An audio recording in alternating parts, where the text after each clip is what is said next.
Olá, gente, tudo bem? Eu me chamo Mara Rejane, eu sou psicopedagoga e psicóloga clínica e hoje eu vou vir aqui falar para vocês sobre o transtorno espectro autista, o TEA. Pois bem, atualmente, uma a cada 160 crianças nascem com esse transtorno. E esse transtorno é de cunho neurológico e é muito importante termos o diagnóstico precoce, em virtude dos sintomas, né, e das características desse transtorno, certo? Ele afeta principalmente a parte de comunicação, socialização e comportamental. Na parte de oralidade, tende a ter atraso na fala, muitas crianças têm dificuldade nessa questão e os fonos, inclusive, nos auxiliam muito nesses casos, certo? Essas crianças tendem a ter falas pobres e repetitivas, repetidas, e também falam muito na terceira pessoa, por exemplo.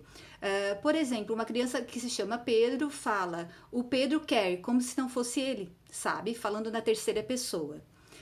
Eles também têm muito atraso na questão de andar. Inclusive, muitas crianças começam a andar com as pontas dos pés, né? E continuam por um período maior, né? Lá tem 5, 7 anos e ainda tem essa característica de andar pelas pontas dos pés, tá? É uma das características do autismo também. Atraso com relação à alimentação, né? Na hora de aderir a alimentos pastosos, e alguns também têm dificuldade em virtude de texturas de alimentos, né? Eles tendem a ter resistência, inclusive também alergias, né? Alterações alimentares. Muitos autistas tendem a ter, tá? Muitos autistas também têm problemas na questão de audição e outros não. Os pais até pensam que eles têm problemas auditivos, mas como eles ficam muito no seu mundo, né? Digamos assim, dessa forma, em virtude do autismo que dá essa característica, alguns pais pensam que eles têm a perda auditiva e não têm, né? Em alguns casos eles não têm. E é em virtude da desatenção e deles ficarem com os próprios pensamentos, né? Sem essa busca da inclusão social, digamos assim. E eles costumam brincar muito sozinhos e com movimentos e com brincadeiras repetidas também, né? Os autistas também têm dificuldade com relação a mudanças de lugares, a mudanças de pessoas, né? A inclusão com novas pessoas, no caso. Muitos não gostam de abraços, de beijos. Inclusive, muitos pais sofrem muito com isso, né? Porque os filhos não aceitam esse elo maior, né? Em virtude do autismo em si, né? E eles têm mais dificuldade com tudo isso em fazer amizades, né? Em virtude dessa característica. Eles também não costumam olhar nos olhos, a ler expressões faciais, e eles entendem muito tal e qual, né? Os autistas têm muito isso. Eles também têm muito agitação. Alguns autistas vêm como comorbidade com TDAH, né? E tanto com agitação como a desatenção junto. Como também tem os autistas que têm o hiperfoco.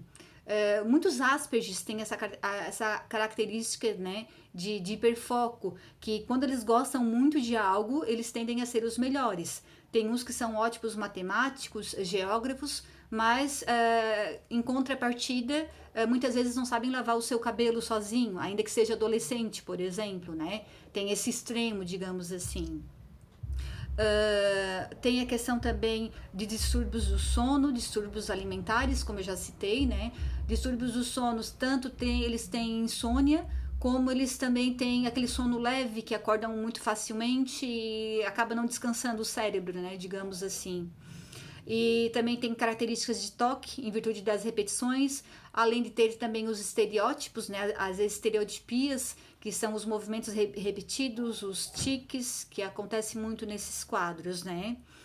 E também alterações de humor, muitos se tornam agressivos, consigo mesmo, se mordem, se batem com a cabeça na parede, tendem a gritar, a jogar objetos no chão, o que não é fácil para os pais e para quem convive, porque muitas vezes até os vizinhos acham que estão batendo, e não é. É uma reação da criança e do adolescente que acaba tendo essas alterações de humor e de intensificação nas emoções, né? Se tornando agressivos consigo e com os outros muitas vezes, né?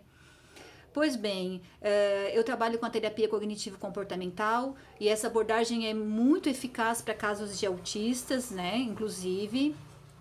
E também é importante citar o ABA, né, que é a análise do comportamento aplicada, que é outro método de ensino com os autistas, que esse método, por exemplo, é focado na questão de que vale mais a pena você ensinar menos conteúdos ao autista, né?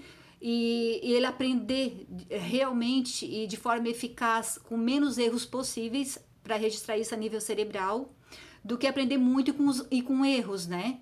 Então, o foco é, ainda que aprenda menos, aprenda sem erros, né? Quanto menos erros possível, certo? E também, nessa abordagem da ABA, o que se busca é trazer o reforço positivo, porque muitas vezes esse aluno, esse paciente pode estar trazendo o tão famoso ganho secundário. Se essa criança, se esse adolescente quer, por exemplo, chamar a atenção da forma errada e você dá muita atenção nesse momento, ele acaba registrando isso de que se eu quero atenção, eu faço algo errado para ter essa atenção.